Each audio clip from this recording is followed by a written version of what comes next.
Radio Arson, une série de podcasts proposés par la bibliothèque de la Villa Arson.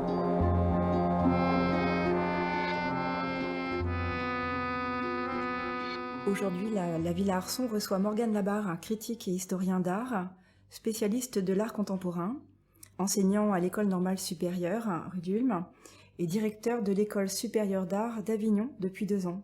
Bonjour Morgane. Bonjour Caroline. Merci d'avoir accepté l'invitation de la Villa Arson. Ce soir, tu présentes une conférence intitulée « L'exubérance et la régression, métamorphose contemporaine du corps grotesque », à l'occasion de la publication de ta thèse « La gloire de la bêtise, régression et superficialité dans les arts depuis la fin des années 80 » aux Presses du Réel. Alors, cette thèse a été soutenue par la Terra Foundation.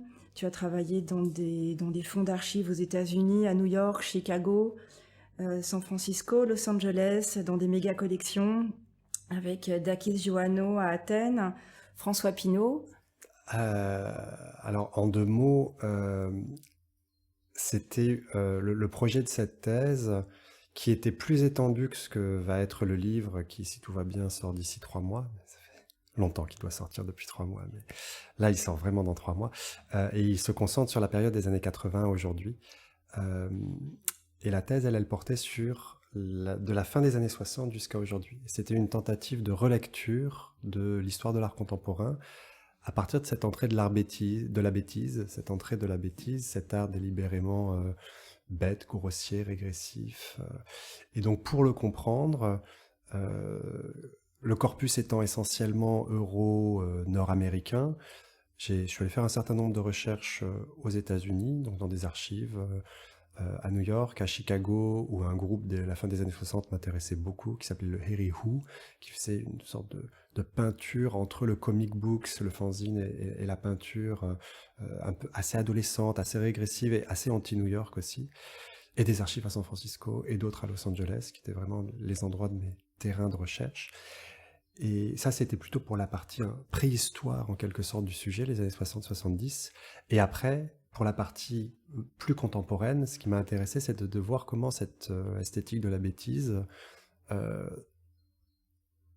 était devenue l'une des emblèmes des plus grandes collections privées d'art contemporain au monde. Donc des gens comme le grec Dakis Joannou et sa collection à Athènes, sa Dest Foundation, alors Eli Broad à Los Angeles et François Pinault à Venise et maintenant à Paris. Mais quand j'écrivais, il n'avait pas encore ouvert Paris. Alors, je cite un des passages de ton livre. Tu cites Carlo Cipolla. « L'affraction des gens stupides est une constante qui n'est affectée ni par le temps, ni par l'espace, ni par la race, ni par la classe, ni aucune autre variable socio-culturelle ou historique. » Pourtant, chaque époque est persuadée de voir la bêtise enfler. Alors, je ne fais pas cette phrase mienne, je cite cet historien de l'économie qui a ce petit opuscule, Les lois fondamentales de la stupidité humaine, qui est assez court, c'est un petit essai que je trouvais assez inspirant et perturbant à la fois.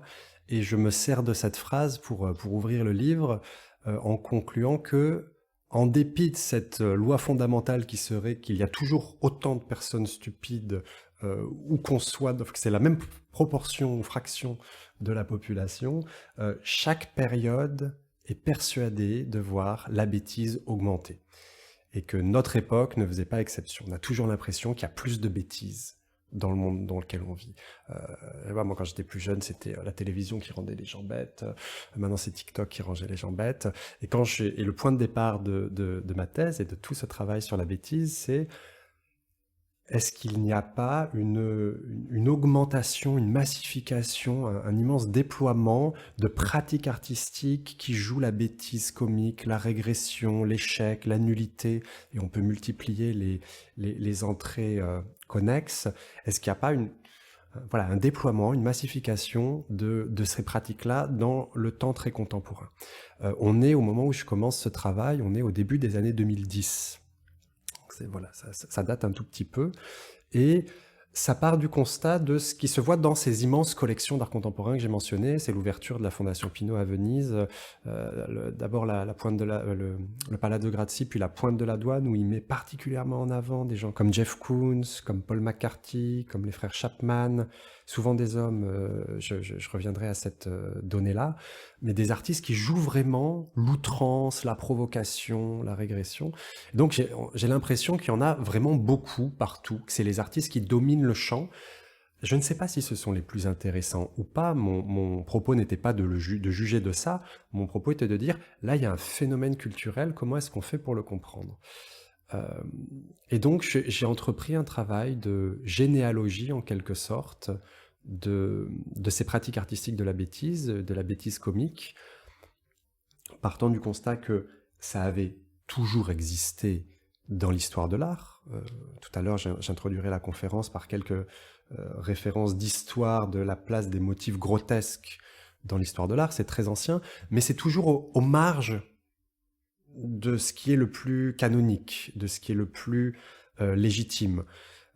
Et la caricature, c'est des dessins, c'est des gravures, c'est des feuilles volantes. C'est marginal par rapport au canon. Ce qu'on appelle les marginalia dans les manuscrits médiévaux, c'est des petits monstres ou des figures grotesques en marge du texte qui est l'essentiel.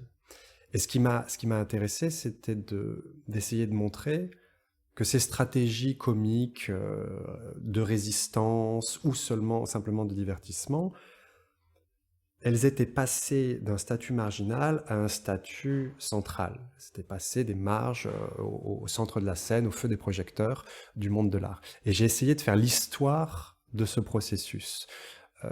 Donc dont l'acmé en quelque sorte sont les années 2000-2010, qui est vraiment le moment d'institutionnalisation.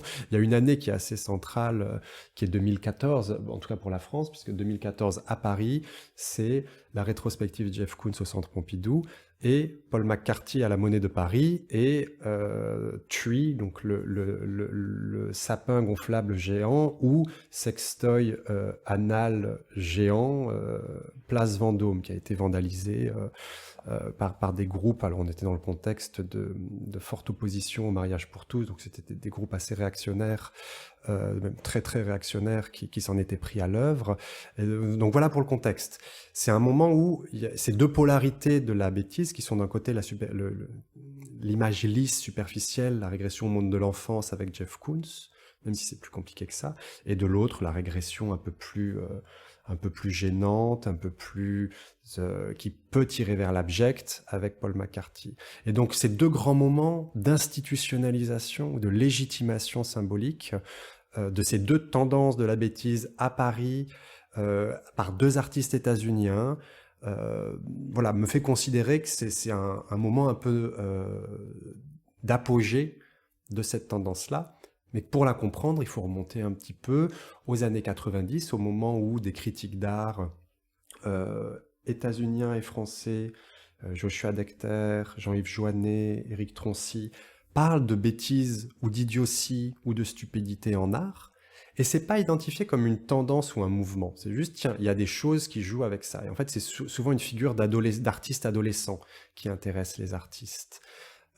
Et donc ça se nomme doucement dans les années 90, sans être encore une tendance qui domine l'ensemble du champ. Mais ce qui m'a intéressé, c'est que dans les années 90, ce qui se passe, et que certains critiques identifient un peu dans le monde de l'art, se passe aussi dans l'industrie culturelle, dans l'industrie du divertissement, à la télévision, au cinéma. Au cinéma, c'est des films comme Dumb and Dumber. À la télévision, c'est des cartoons qui sont à la fois pour adultes et pour enfants, qui ont une sorte qui jouent à deux coups, comme les Simpsons, comme South Park, un peu plus vulgaire, mais peut-être un peu plus critique aussi. Beavis and Butthead, qu'on traduit en bon français par Beavis et Tête de cul, qui ont été un hit absolu sur MTV dans les années 90.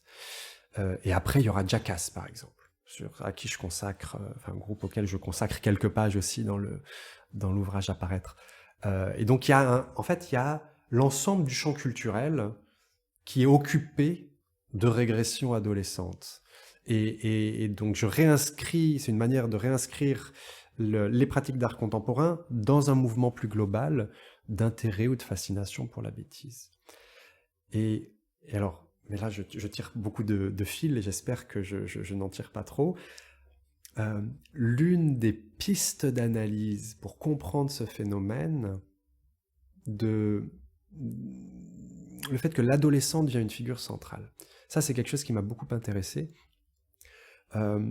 Jusque-là, au XXe siècle, les figures traditionnelles de l'altérité pour l'artiste, c'est l'enfant, le fou et le sauvage ou le primitif, dans l'imaginaire primitiviste, fortement teinté d'idéologie coloniale, hein, bien entendu, mais tout cet imaginaire qui court depuis la fin du XIXe, en gros, et qui va traverser tout le XXe siècle.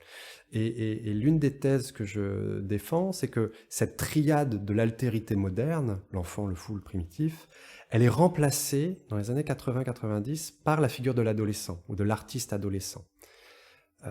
Et qu'est-ce qui pourrait expliquer ça?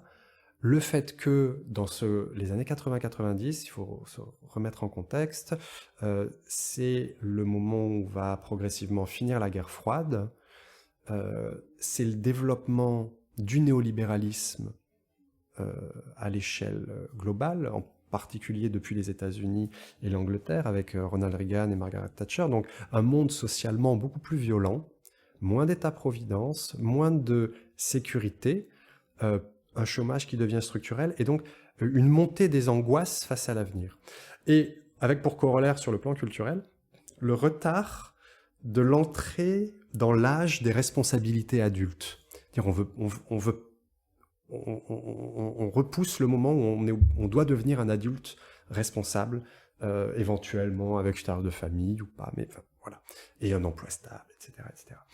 Bon, ça, c'est pas de moi, hein, c'est Luc Boltanski et F. Chapelleau dans Le Nouvel Esprit du Capitalisme qui diagnostiquent ces changements culturels. Et pour moi, cette figure de l'adolescent, on dit un peu trivialement adolescent attardé, alors je ne sais pas si j'assume cette expression ou pas, mais de l'adolescent qui dure, qui ne veut pas passer dans le monde adulte, c'est une des manières... Et donc, la bêtise régressive qui y a trait, c'est une forme de corollaire de ces mouvements et de ces changements macro-économiques et sociaux. Voilà. Dans tes interviews, dans les conférences que tu donnes, donc effectivement tu parles d'idiotie, de crétinisme, hein, de Dumber. Tu abordes également la folie, donc le génie malade, le meurtre comme forme esthétique. Donc là, c'est vrai que ça remonte au 19e siècle. Les mots régressif, violent, pulsion, refoulé, l'envers du monde dans lequel on vit, la notion d'articulation, plaisir et dégoût, les mots de rebutant, morbide, macabre, grotesque, associés au comique, à la perversité, à l'horreur, sont des mots qui reviennent dans la description de l'analyse. Et avec peut-être une acmé, effectivement, à travers les travaux de Petitbon et McKelley, où tu dis que ça va loin dans l'endroit du malaise où ça nous place. L'objectif, c'est le malaise. On n'est pas sauvé par le second degré. Alors, merci, ça, je me demande à quel moment je sais que j'ai dit des choses comme ça, mais je me souviens plus où, alors là, ça me replonge dans le moment où je travaillais un peu plus ces questions de limites, en fait, hein, de limites entre le moment, le plaisir et le déplaisir, quoi. Et le moment où ce qui pourrait être comique devient vraiment gênant, voire dégoûtant, rebutant, et en fait on en rit d'un rire de jeune pour s'en protéger, en quelque sorte. Disons que ces choses-là, elles sont, à mon sens, intéressantes parce qu'elles nous font éprouver les limites de ce qu'on est prêt à accepter et ce qu'on est aussi prêt à accepter socialement en termes de représentation. Donc, sinon, on est uniquement dans l'ordre du divertissement, et c'est très bien, hein. Moi aussi, comme tout le monde, j'adore me divertir, mais il manque un endroit d'épaisseur critique. Et quand je dis critique, il ne s'agit pas de dire ça c'est pas bien ou ça c'est pas bien, mais de mettre en question ou de mettre en crise les certitudes qu'on a, quoi. Et donc c'est vrai que c'est ça qui m'intéresse d'éprouver dans les œuvres, y compris les œuvres bêtes. Mike Kelley est bête, et en général, bête et pas seulement bête, bien évidemment. Elles sont bêtes et critiques, ou éventuellement elles sont bêtes et complices et peut-être simplement divertissantes. Et j'essaye toujours de, comment dire, tempérer ou articuler la position du critique et la position de l'historien. L'historien, il n'est pas là pour dire ça c'est bien, ça n'est pas bien. Il est là pour décrire des faits, des tendances et comprendre comment ces tendances, elles se sont développées. Le critique, en revanche, il prend des positions qui sont aussi liées à ses positions éthiques, on va dire. Et c'est vrai que moi, j'oscille un petit peu entre les deux. Mike Kelley, que tu citais à l'instant, j'en parle assez peu dans le livre, parce que c'est très compliqué, Mike Kelley. Je me sens pas en maîtrise suffisante, mais pour moi, c'est vraiment l'un des plus grands artistes états-uniens de sa génération. Parce que il nous confronte aux limites de toutes nos certitudes, que ce soit celles pro-avant-garde, anti-avant-garde, pro-culture underground, anti-culture underground. Et il montre qu'à chaque fois, dans les positionnements un peu radicaux, que ce soit le positionnement d'artiste d'avant-garde, le positionnement punk, il y a toujours un positionnement qui a trait à une question d'ego, au-delà même de ce qu'on défend, et donc il nous invite à toujours nous mettre en question. Il y a aucune certitude qui tient face au travail de Kelley. Et ça, c'est quelque chose qui est vraiment... c'est ça qui, pour moi, en fait un très grand artiste. Après, sur ces questions de limites, d'horreur, d'abjection, etc., peut-être les figures les plus intéressantes ou qui viennent tout de suite à l'esprit, il y a évidemment Paul McCarthy, chez qui l'objectif, enfin, une des choses qui traverse tout son travail, c'est de faire ressortir ce qu'il y a de la part sombre en nous, la part pulsionnelle, y compris ce qu'il y a là-dedans d'inacceptable socialement.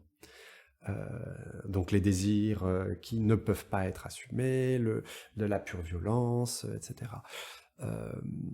Mais c'est aussi une manière pour lui de montrer l'envers sombre ou l'envers cauchemardesque du modèle américain, du rêve américain, très lisse et un peu puritain, d'un monde de consommation, de famille idéale dans son pavillon de banlieue, avec Disneyland d'un côté, le modèle du glamour d'Hollywood ou de Beverly Hills de l'autre, et lui prend le contre-pied radical de tout ça en disant mais en fait derrière, voilà ce qui est aussi la réalité de vos pulsions. Donc il fait œuvre là de critique ou de satiriste, au sens où il dévoile une vérité qui serait cachée par des apparences. Et tout en nous confrontant à ce qu'il peut y avoir de cette violence-là en nous-mêmes aussi. C'est ça qui fait que l'œuvre, elle est complexe. Alors, elle est complexe et par moments, elle se complaît aussi, peut-être un peu, dans des formes un petit peu facilement provocantes ou provocatrices pour choquer le bourgeois. Je veux dire, il y a aussi des limites à ces pratiques-là. Le McCarthy qui fait des sculptures à la pelle qu'on vend dans les grandes galeries, c'est le même, et à la fois c'est pas le même McCarthy des performances des années 70-80.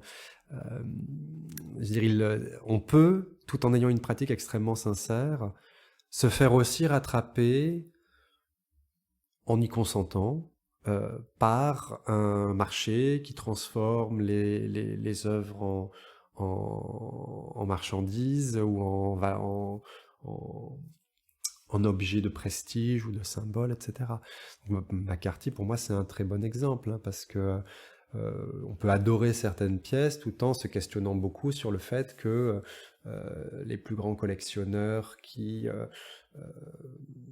de type François Pinault, par exemple, à un moment, mettent ces œuvres-là en avant comme des icônes ou des emblèmes de leur collection. Parce qu'en fait, si on suit vraiment jusqu'au bout, il y a quand même une critique du modèle productiviste, du modèle capitaliste. En tout cas, on peut lire ça dans certaines œuvres. Et évidemment, ça entre quand même un petit peu en tension avec le modèle qui nourrit ces fortunes, qui collectionne ce type d'œuvres et les donne à voir dans des institutions privées.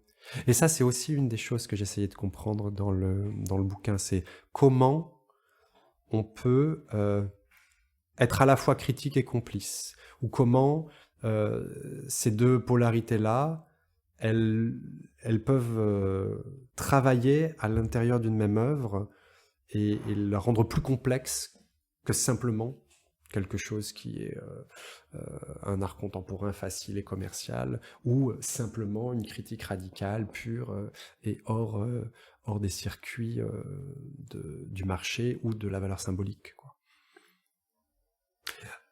On parlait d'abjection, il y a quelqu'un dont je parle assez peu dans le livre, mais à qui j'aimerais bien consacrer des écrits par la suite. Moi, j'ai une affection toute particulière pour Sarah Lucas. Sarah Lucas, qui est cette sculptrice qui a fait le pavillon britannique il y a quelques années à Venise, et qui fait partie des YBA, les Young British Artists des années 90. La génération de Damien Hirst, des frères Chapman, Rachel Whitehead. Et Sarah Lucas, elle fait ces sortes de sculptures un peu en biomorphes, anthropomorphes, avec des objets du quotidien ou des fruits et des légumes qui vont pourrir un petit peu pendant l'exposition, qui renvoient à des organes génitaux, et ça a quelque chose d'extrêmement cru, en même temps d'extrêmement efficace, qui nous renvoie à nos stéréotypes sur les représentations de genre, les représentations les stéréotypes de genre, les stéréotypes les canons de beauté, etc. Et là, par exemple, c'est des œuvres dans lesquelles la tension entre ce qu'il y a d'abject ou d'un peu dégoûtant et ce qu'il y a d'assez humoristique en même temps est particulièrement fécond, à mon avis. C'est-à-dire, c'est des images chocs, parce qu'elles ont trait aussi à du vivant et à de l'organique, qui nous renvoient à notre propre corporéité. Alors, est-ce qu'il y aurait un lien entre ton questionnement sur la bêtise et ce livre que tu as traduit en partie, L'art queer de l'échec ? Alors oui, absolument, c'est une grande référence pour moi. Alors je l'ai à peine co-traduit en partie, il faut resituer un peu. On a co-traduit avec Emma Biget un extrait de The Queer Art of Failure de Jack Halberstam. Alors quand l'ouvrage paraît en 2011, c'est Judith Halberstam, et il utilise parfois les deux prénoms. Et donc dans The Queer Art of Failure, qu'on a traduit par l'art queer de ne pas réussir, Halberstam, en fait ça a été un modèle théorique à certains endroits pour moi. Jack Halberstam est professeur je crois que maintenant c'est sur la côte ouest, après avoir été à Columbia à New York, et il travaille beaucoup sur les représentations de la culture populaire. Et dans The Queer Art of Failure, il y a pas mal de choses sur le monde de Nemo, Chicken Run, Shrek, pour montrer qu'il y a dans ces dessins animés, dans ces films d'animation plutôt, des contre-modèles politiques qui remettent en question les idéologies hégémoniques, et notamment le modèle productiviste capitaliste et le modèle de famille nucléaire hétérosexuelle, pour penser plutôt des formes d'alliance au-delà des espèces, au-delà du genre, et la création de sortes de familles d'adoption très élargies. Et donc ce qui a fait un peu modèle pour moi, c'est d'abord de voir la manière dont on pouvait se saisir d'objets culturels diffusés à très très grande ampleur, donc populaires, qui ont un vrai succès populaire, et en tirer des analyses qui nous aident à penser le monde et les relations que nous avons les uns les unes aux autres. Et il y a un endroit plus particulier dans l'art queer de l'échec, qui est le moment où il nous est dit que dans les stratégies de résistance à l'idéologie du succès, il y a la bêtise. Albert Stamm dit, d'abord, il faut résister à l'idée de maîtrise, first resist mastery, et deux, privilégier le non-sens, l'absurde, la bêtise. Je crois qu'en anglais c'est privilege nonsensical et stupidity. Et ça veut dire que on peut considérer la bêtise quand elle dévie les représentations dominantes, donc la bêtise queer quand elle dévie les représentations dominantes en termes d'identité de genre ou d'attraction sexuelle ou autre, elle est un outil critique. Et ça, c'est quelque chose qui m'a beaucoup inspiré, de comprendre aussi comment par la bêtise, il pouvait y avoir vraiment des stratégies de résistance au modèle du succès. Puisque le modèle du succès, c'est très lié à ce que je dis tout à l'heure, je citais Boltanski et Chapelot, le nouvel esprit du capitalisme, le modèle néolibéral des années 80-90, et l'idéologie du succès, c'est l'un des versants de ce modèle-là. C'est-à-dire, il faut toujours réussir, il faut réussir sa vie, il faut gagner de l'argent, il faut se reproduire, etc. Et on peut envisager d'autres manières d'être au monde que ces manières-là, et les stratégies de bêtise ou d'absurdité, elles peuvent être des manières de faire dérailler ces modèles dominants, parce que ces modèles dominants n'ouvrent pas à des possibilités de vivre ensemble ou de créer du commun vraiment durable. Elles visent à ce que l'individu se conforte dans son individualité, fût-ce au détriment des autres. Et donc la bêtise, elle peut aussi servir à cet endroit-là, à déjouer cette idéologie-là. Et l'échec peut être une stratégie, selon Albert Stamm, qui nous permette de créer un monde plus désirable. Donc dans l'art queer, il y a beaucoup d'hommes. Très bonne question. Question que je me suis beaucoup... Non, c'est pas qu'il y a beaucoup d'hommes. Dans mon corpus, il y a beaucoup d'hommes.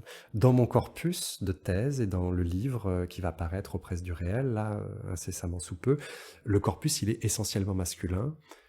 Et il est même essentiellement masculin, blanc, hétérosexuel.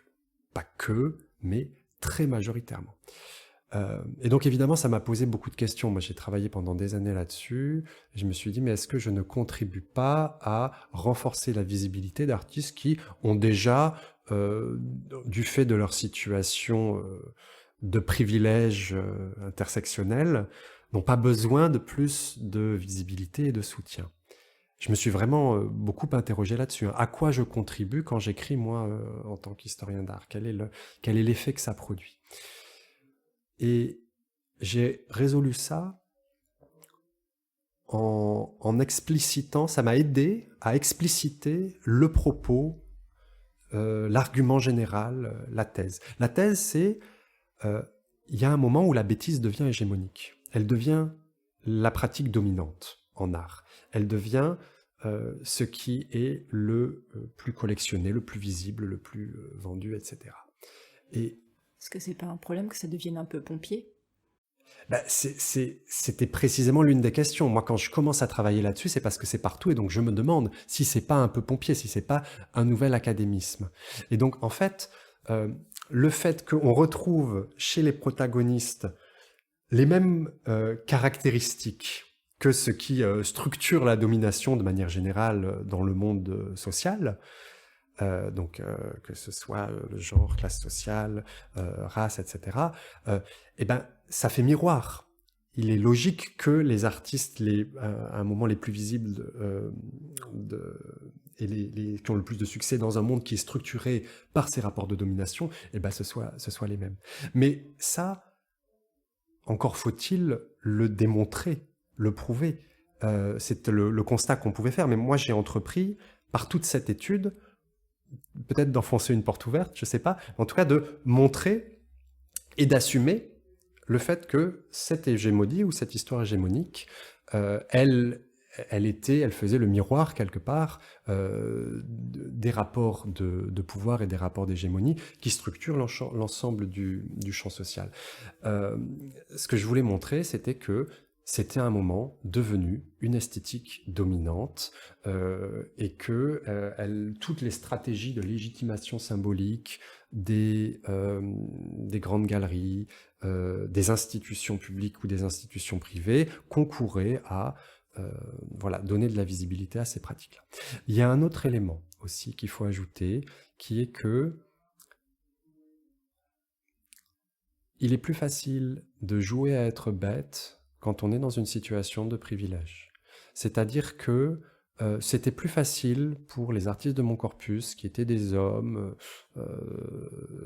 jouissant d'un certain confort ou prestige social du fait de toutes ces situations-là, du fait du patriarcat, du fait de toute cette manière dont le monde est sédimenté, dont le monde social est sédimenté. Et ben c'est plus facile de jouer à être bête quand on n'a pas à prouver qu'on est intelligent. C'est plus facile de jouer à être bête quand on n'a pas à faire sa place dans le monde des valeurs dominantes.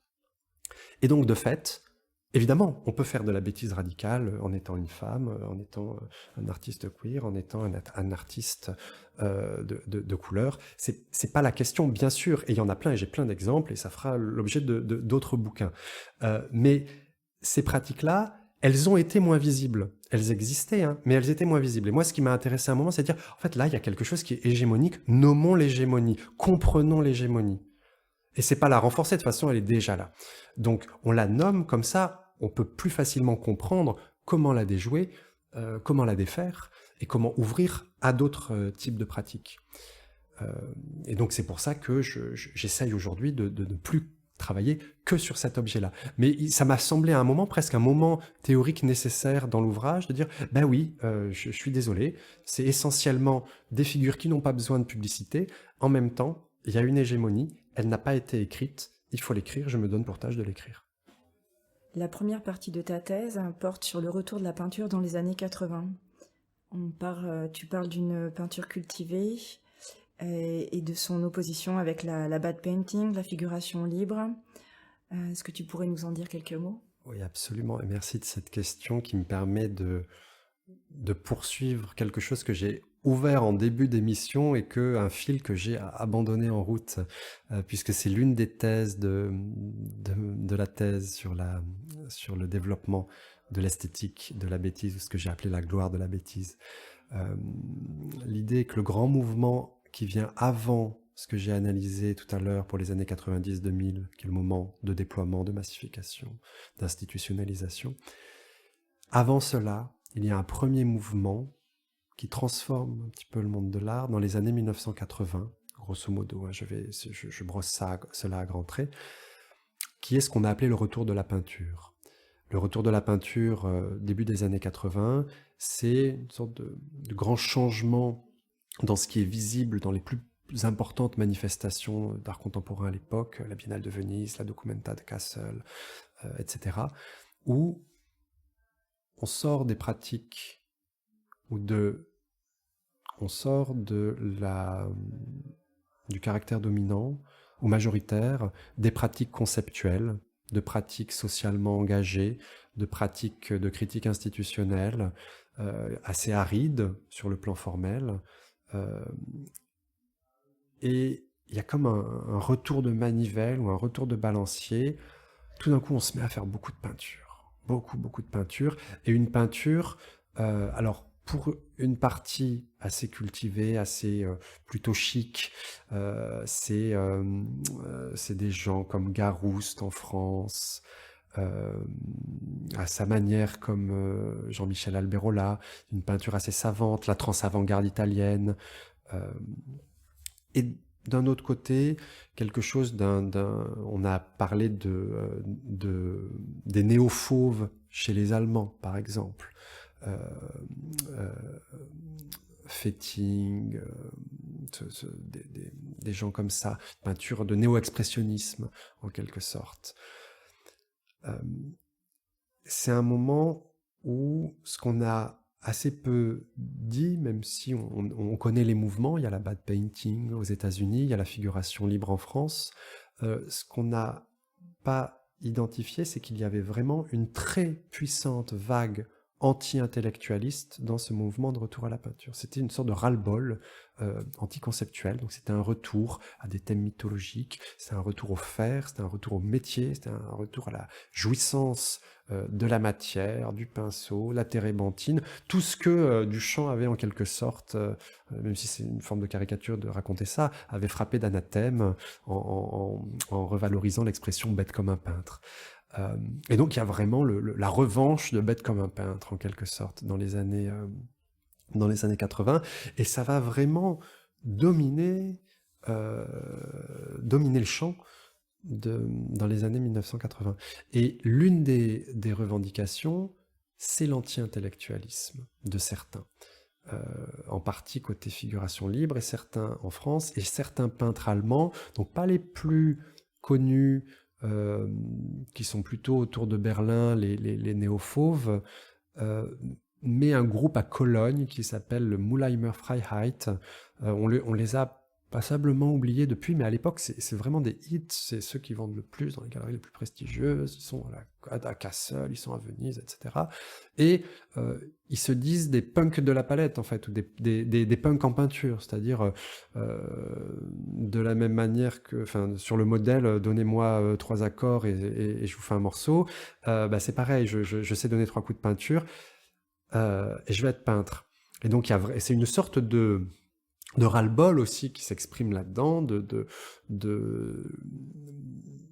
toute la tradition de l'underground qui deviendrait le modèle de création aussi. Alors, attention, hein, c'est pas tous les artistes peintres de cette période qui rentrent dans ce type de catégorie-là, mais une partie quand même assez substantielle qui va jouir d'une très grande visibilité.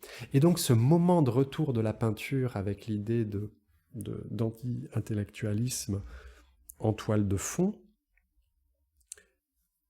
légitimé symboliquement aussi bien à la Documenta de Kassel qu'à la Biennale de Venise, que dans la grande expo du MoMA en 84, An International Survey of Recent Painting and Sculpture.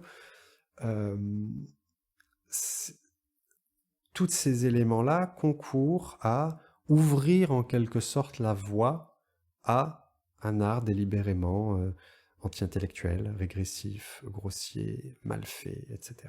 C'est-à-dire, c'est comme si ça débloquait quelque chose d'une sorte d'inconscient collectif du milieu de l'art, qu'une digue cédait, que tout d'un coup, tout allait être possible, quoi. Alors évidemment, tout a déjà été possible, marginalement, à droite, à gauche. On peut trouver tout un tas de contre-exemples à ce que je viens de dire, hein. Mais ils sont marginaux, ils sont minoritaires. Là, ce qui se passe, c'est un phénomène culturel, global, à l'échelle de ce qui est le monde de l'art euro-nord-américain qui domine. On est dans un moment de globalisation qui commence, mais on a toujours l'hégémonie de certains centres, d'où se déploie ce retour de la peinture. Et est-ce que tu pourrais nous parler du sujet que tu mènes depuis 4 ans dans ton séminaire à l'ENS sur l'art contemporain autochtone ? Alors précisément, ça c'est l'une des manières d'aller travailler, de me déplacer, d'aller travailler à d'autres endroits sur des champs éloignés de mes premières recherches. Donc c'est un séminaire qui s'appelle Autochtonie, hybridité, anthropophagie, en référence au manifeste anthropophage de Oswald de Andrade au Brésil à la fin des années 20. Et c'est venu d'une envie, moi, de déplacer un petit peu mon travail pour comprendre pour travailler sur les questions d'identité culturelle depuis un endroit qui était, je dirais, assez radicalement lointain de ce que moi étaient mes pratiques, donc historien de l'art, blanc, français, ayant grandi en France métropolitaine, mais ayant vécu aux États-Unis, fréquenté le Canada, vécu en Nouvelle-Calédonie, Kanaki, fréquenté l'Australie, la Nouvelle-Zélande, et vu que dans ces pays où les colonisations de peuplement ont donné lieu à des États où la place des populations autochtones était aujourd'hui extrêmement minorisée, dans un certain nombre de cas, il y a eu des génocides, et donc la place de ces revendications autochtones dans les champs de l'art de ces différentes aires géographiques. Et ce qui m'intéressait, c'était de comprendre aussi pourquoi il y avait à un moment, là tout récemment, ça fait 5 ans à peu près, un engouement pour ces pratiques, pour ces pratiques artistiques qui nous donnent depuis l'Europe l'impression qu'on pourrait presque magiquement trouver des solutions à la crise économique globale que nous traversons. Donc ce qui m'intéressait, c'était à la fois les pratiques de ces artistes autochtones, bien évidemment, mais aussi de comprendre pourquoi tout d'un coup il y avait un engouement et ce qu'il pouvait y avoir d'un petit peu, d'un peu post-colonial en fait, dans l'engouement du monde de l'art pour ces figures-là. C'est-à-dire qu'est-ce qu'on va chercher dans ces figures ou ces cosmovisions qui nous semblent radicalement autres. Au musée du Quai Branly, il y a 4 ans, il y a eu une exposition qui s'appelait Figures des lointains, commissariat de Sarah Ligné, et qui parlait de regard justement sur ces lointains par un regard plutôt européen, blanc. Voilà, mais ça, c'était les images du 19e siècle, début 20e. Quelle est l'approche, quelle est la différence de l'approche aujourd'hui sur ces figures des lointains? Justement, moi, ce que je voyais et qui m'effrayait un peu dans l'engouement de certains ou centres d'art, grandes collections privées pour les différentes autochtonies ou représentations autochtones, c'est que j'y voyais par endroits. En fait, on est pris dans un double mouvement. D'une part, enfin de la visibilité pour des artistes invisibilisés depuis des décennies ou des siècles, ou des artistes dont les cultures ont été anthropologisées, donc qu'on a considéré comme un objet d'étude, qu'on a mis à distance, qu'on a considéré comme étant hors de la modernité, etc., qu'on a essentialisé aussi. Donc, toutes ces choses-là changent avec beaucoup trop tardivement, mais enfin, elles changent et c'est très bien. Et dans le même temps, il y a une sorte de captation. Alors, je n'ai pas parlé d'appropriation culturelle aujourd'hui, mais de forme quelque part de manière de profiter de ces pratiques artistiques, une forme d'extractivisme en quelque sorte qui fait elle aussi miroir à l'histoire de l'extractivisme, global de la planète, c'est-à-dire aller capter, aller prendre ce qui nous intéresse parce que c'est ailleurs, parce que c'est lointain, parce que ça nous sort de notre modernité qui nous semble aliénante, donc modernité évidemment au sens de l'histoire des idées, hein. Il n'y a aucun jugement de valeur de quelque nature que ce soit dans cet usage des mots. Sortir de la tokenisation, sortir des sortes de fixations identitaires qui sont aussi des manières de réifier les pratiques et les êtres et de se donner aussi bonne conscience, c'est-à-dire il ne suffit pas de simplement donner à voir, il faut créer les conditions d'un monde plus juste. Et c'est pas simplement en tout d'un coup faisant une exposition où on présente quelque chose qui semble plus authentique, mais ce vocabulaire de l'authentique, par ailleurs, il est vraiment teinté de primitivisme ou de néo-primitivisme, c'est-à-dire on va chercher ailleurs ce qu'on n'arriverait pas à trouver en nous. Bon, voilà, il y a quelque chose de, comment dire, ça parle d'une époque qui est en quête de réponse à la crise globale, mais qui ne pose pas frontalement les vrais enjeux, parce qu'évidemment, ça impliquerait pour chacune et chacun de transformer assez radicalement ses modes de relation et ses manières d'être au monde, ses manières de consommer, etc. Et ça, on n'est pas prêt à le faire, et donc on se contente de représentations qui nous donnent un petit peu bonne conscience. Manière de ne pas toujours nommer l'articulation entre l'extractivisme, le colonialisme, le patriarcat et plus globalement le capitalisme productiviste, et donc l'exploitation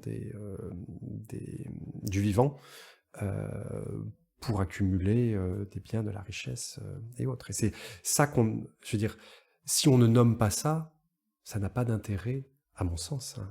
Là, je suis sorti de la question historienne, et c'est plutôt le critique qui parle. Ça n'a pas de sens d'aller simplement s'intéresser à certaines pratiques artistiques parce que, oh là là, elles sont exotiques. C'est colonial, en fait, de faire ça. Mais parce que, est-ce qu'il n'y a pas simplement un geste instinctif de l'art d'aller se nourrir de ce qui nous est étranger? Voilà, au moment où on découvre l'art paléolithique, il va y avoir une passion pour ça. On va travailler d'après ces formes. Pareil pour la découverte de l'art africain. On a tous les courants du début du 19e siècle liés à cette découverte de ces arts qui sont certes exotiques, mais qui sont aussi nouvelles.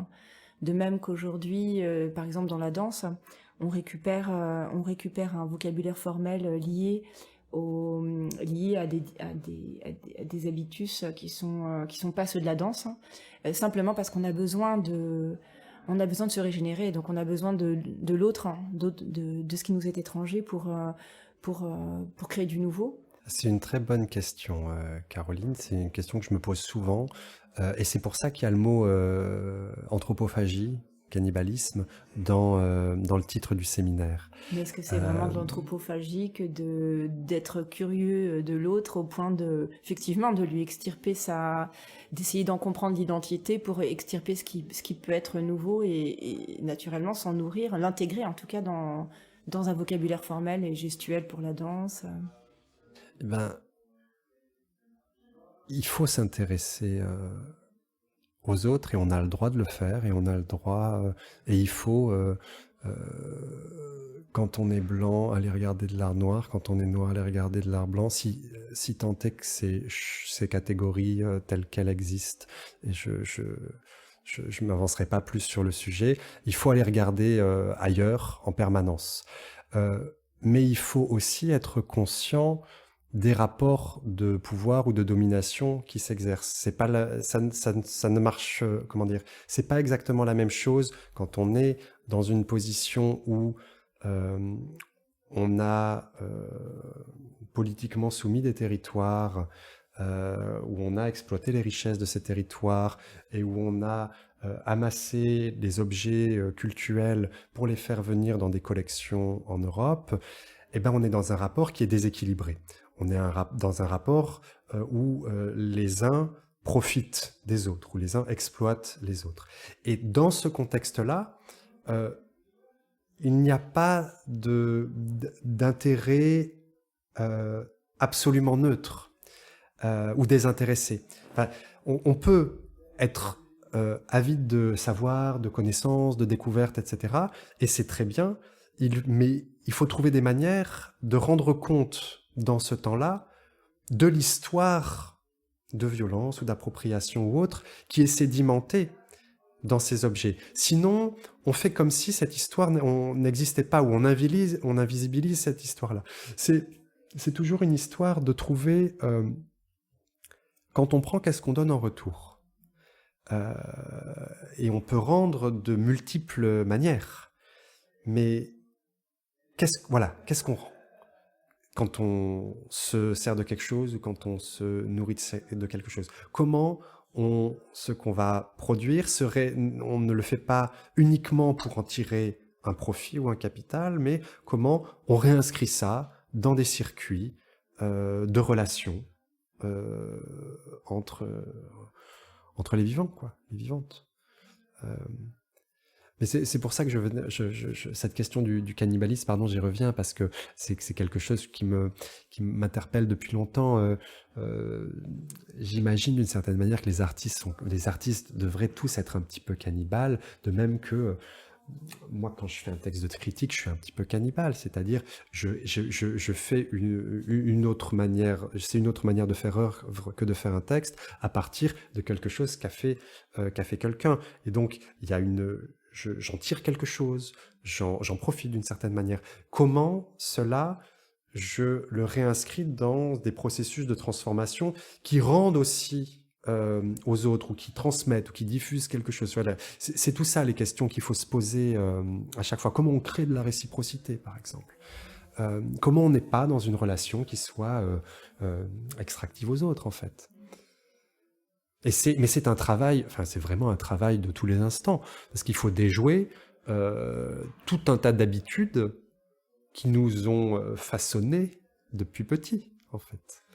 Donc c'est vraiment, je veux dire, moi je suis pas exempt, hein, parfois j'imagine, de contradictions.